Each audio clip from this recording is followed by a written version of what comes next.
Y vamos a empezar, en primer lugar, por los precios máximos. Los precios máximos, como he dicho antes, siempre se fijan a un nivel inferior a lo que fijaría el mercado. Es como si dijéramos un techo por encima del cual no puede subir. Nadie, ningún Estado fija un precio máximo por encima del que fijaría el mercado, porque no tiene ningún sentido. Siempre se fija por debajo del que fijaría el mercado. Entonces, ¿cuál es el efecto, en términos de teoría económica, de los precios máximos?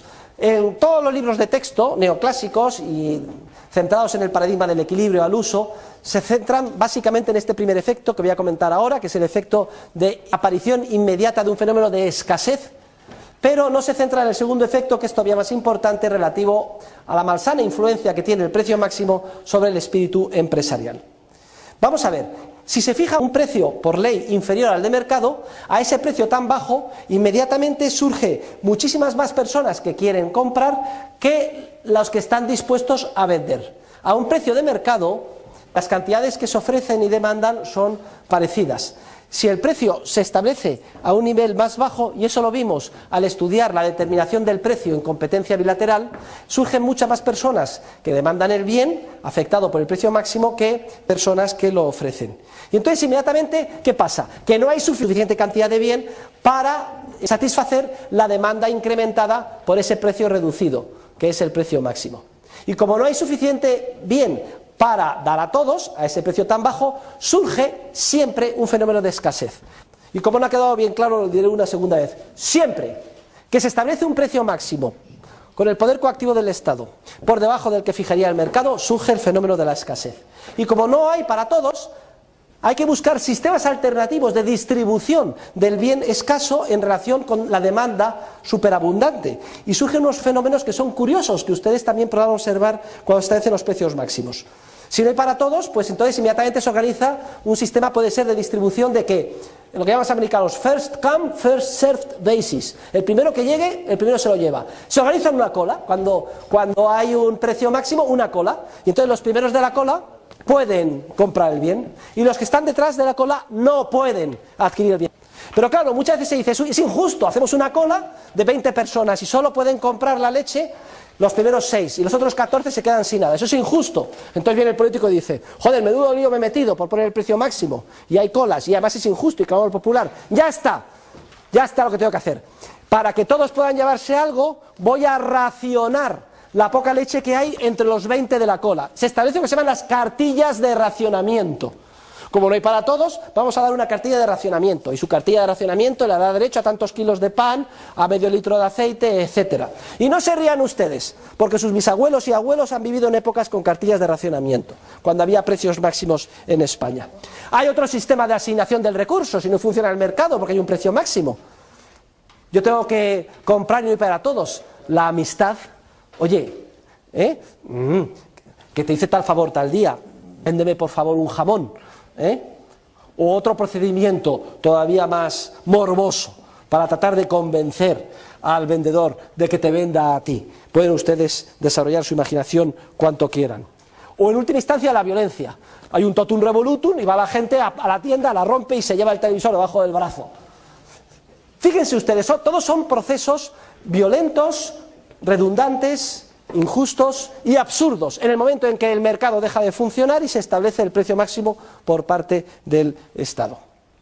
Pero es que ese fenómeno de la escasez, que es reconocido en todos los libros de texto de economía, se ve aún más agravado por el perverso efecto que tiene el establecimiento del precio máximo sobre el espíritu empresarial. Porque ya saben ustedes que el espíritu empresarial se mueve por los beneficios que esperan obtener los empresarios. Si en un ámbito concreto se limitan los precios que pueden cobrar, se eliminan los beneficios. Y entonces todo el ímpetu empresarial se redirige, abandona esa área, ese ámbito en el que hay precios máximos y se va a otras líneas donde puede obtener pues más beneficios. Entonces, ¿qué es lo que pasa? El problema de la escasez se agrava todavía más. Solo había una posibilidad de acabar con la escasez, dirigiendo todo el espíritu empresarial a tratar de solucionar el problema de la escasez, pero como el incentivo esencial, que es el beneficio, se elimina con el precio máximo, el problema de la escasez se hace todavía más grave. Afortunadamente, el mercado se busca soluciones a estas ineficiencias que generan los precios máximos. Y esas soluciones en muchas ocasiones tienen que ser soluciones al margen de la ley. Afortunadamente surgen mercados negros, que se llama, que al margen de la ley tratan de solucionar el problema de escasez, de colas, de racionamiento, etcétera, típico del precio máximo. Vamos a ver una concatenación lógica de acontecimientos. Imagínense que hay una mala cosecha, un año de sequía y una mala cosecha. Como consecuencia de eso, mala cosecha. Señores, se produce menos trigo. ¿Qué creen ustedes que pasará con el precio del trigo? Sube. Y entonces, clamor popular. Las madres, anda, la harina de mis hijos, la leche, etcétera. El hambre, nos están generando hambre, nos están explotando. La culpa lo tienen los empresarios. Las panificadoras que hacen el pan, que nos están absorbiendo nuestra renta. Y entonces el político dice, no os preocupéis, ha habido mala cosecha y sube el precio, ¿no? Solo hay que hacer una cosa, pongamos un precio máximo razonable que todo el mundo pueda comprar. Y menos mal que hay un político sensato que sabe lo que tiene que hacer, todo el mundo le vota, se establece el precio máximo. Pero claro, como consecuencia de esto, el poco pan que había desaparece. Y surgen las colas, las cartillas de racionamiento, la violencia, el amiguismo, etc. Afortunadamente hay unos empresarios que, jugándose la vida, desarrollan mercado negro. Pero claro, en el mercado negro el precio al que se compra y vende el pan no es el precio oficial al que no hay pan, sino que es un precio 5 veces más alto. Un precio tal que es interesante, yo qué sé, por ejemplo, importar trigo de Francia, donde no ha habido la sequía, etc. Muchos de ustedes, sus familias, le deben la vida al tan denostado especulador. En español se llama también extraperlista. En los años posteriores a la guerra civil, con gran cantidad de penuria, se establecieron precios máximos para la mayor parte de alimentos, etc. Como consecuencia de esto había una escasez tremenda, pero afortunadamente había mercado negro y se sabía que se podía comprar a precios más altos el aceite, el pan, jamón, etc. Y aunque eran precios mucho más altos, eso salvó de la muerte y del hambre a muchísimas personas. En todas las plazas de todas las ciudades españolas debería de haber un monumento al extraperlista o al especulador, que jugándose la vida y además siendo cabeza de turco, odiado por todos, gracias a él se salvaron miles y miles y miles y miles de seres humanos. Debería haber una estatua, un reconocimiento a ellos. Hay otros muchos ejemplos que les podía poner, por ejemplo la congelación de rentas de alquiler, que en España tuvo un efecto totalmente perverso, arrasó con el patrimonio inmobiliario hasta hace no demasiados años. Y hay otra ilustración que hemos comentado en clase, todos la recordarán. ¿No se acuerdan cuando hablamos de la caída del Imperio Romano? ¿Qué es lo que pasó con el Imperio Romano? Recuérdenlo cuando lo estudiamos. Era lo mismo que ahora, el estado del bienestar, panem et circenses, pan gratis y juego. Esto arruinó a los productores de Italia. Todo el mundo decía, yo trabajar, me voy también a vivir de la sopa boba del Estado, de la nona a Roma. Roma creciendo cada vez con más proletarios. Proletario, aquel que es tan pobre que solo tiene su prole y vive del Estado. Y además cuanto más hijos mejor, porque así tiene derecho a más cuota de la subvención pública. Claro, eso sería imposible de sostenerlo, con los gastos públicos entra en déficit. Pero claro, si no se puede sostener, ¿qué es lo que hacen los políticos? Pues vamos a pagarlo fabricando dinero. En esa época no conocían la inflación, emitir papel moneda, lo que hacían era quitar la plata al denario, envilecer la moneda, multiplicarla por 10. ¿Qué pasa con los precios cuando se hace esto? Se ponen por las nubes. Y cuando los precios crecieron, ¿qué hicieron? Precios máximos. Y al poner precios máximos, escasez generalizada y los procesos de producción e intercambio bloqueados. Lo que era un floreciente mercado común, comparable con el de la Unión Europea en cuanto a su extensión, salvando las diferentes etapas históricas, desaparece y se derrumba, y los bárbaros simplemente pasan a ocupar las ruinas, resultado de la autodestrucción como consecuencia del estado del bienestar y del intervencionismo en el Imperio Romano. Es otro ejemplo que pueden ustedes recordar y analizar. Me gustaría que leyeran, porque es emocionante, las páginas, tomen nota, 237 a 277 del libro de lecturas, donde se habla de la política de rentas en la Alemania nazi y del milagro de Erhard. Miren, termina la Segunda Guerra Mundial, Alemania destruida por los bombardeos, etc. 11 millones de muertos en Alemania, ocupada por las potencias ganadoras, Inglaterra, Francia, Estados Unidos y Rusia.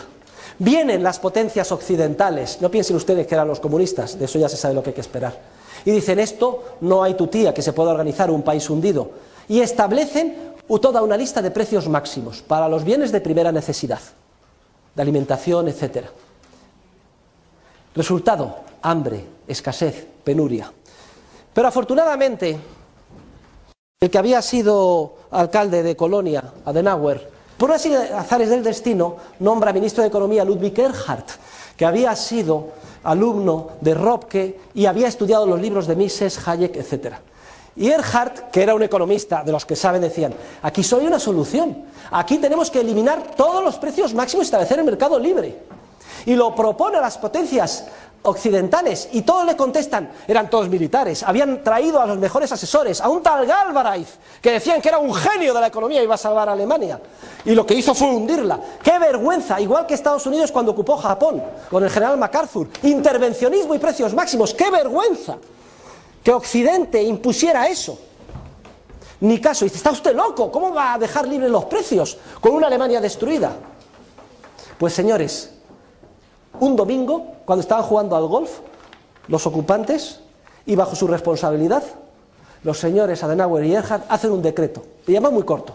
Artículo único: a partir del lunes quedan eliminados todos los precios máximos y son libres en Alemania. Dice Erhard que estaba aterrorizado. Dice: tiene que funcionar la teoría económica que he leído. Tiene que funcionar porque si no, me cesan. Efectivamente, los ingleses, los americanos, su prensa, se levantan el lunes, su café y ¡pah! ¿Pero qué han hecho esto? Inmediatamente llamando: estáis locos, vamos a echar, etcétera. Dice: ¿pero saben ustedes qué pasó? El milagro de Erhard.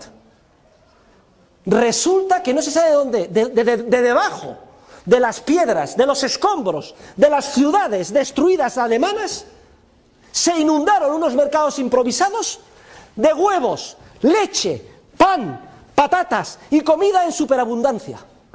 ¿Dónde estaba todo eso antes? Oculto por los precios máximos. Y ante la evidencia, las potencias ocupantes tuvieron que callarse. Y ese fue el comienzo del milagro económico alemán, lo que se llama el Wirtschaftswunder, el milagro económico alemán, que fue a su vez el espejo del llamado plan de estabilización de la economía española, que se llevó a cabo pues 10, 13 años después.